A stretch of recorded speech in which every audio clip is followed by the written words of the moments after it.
ఒక అందమైన లేడీ దాహం తీర్చుకోవడానికి నీటిలో తన ప్రతిబింబాన్ని చూసుకొని చక్కగా మురిసిపోయింది. అబ్బా! నాకెంత అందమైన కొమ్ములిచ్చాడు భగవంతుడు. చాలా అందంగా ఉన్నాను ఈ కొమ్ములతో నేను.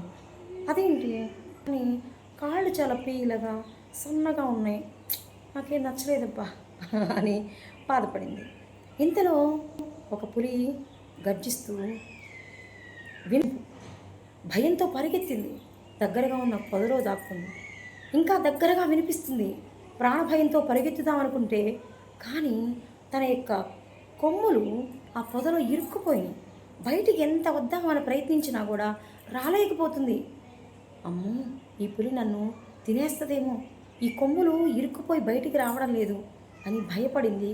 ఇక కొమ్ములు చూసే కదా ఎంతగా మురిసిపోయాను. ఈరోజు నా ప్రాణం పోవడానికి పోయేదాకా అలాంటి పరిస్థితులు రావడానికి ఈ కొమ్ములే కదా కారణం. నా కాళ్ళు సన్నగా పీలగా ఉన్నాయని నేను బాధపడ్డాను.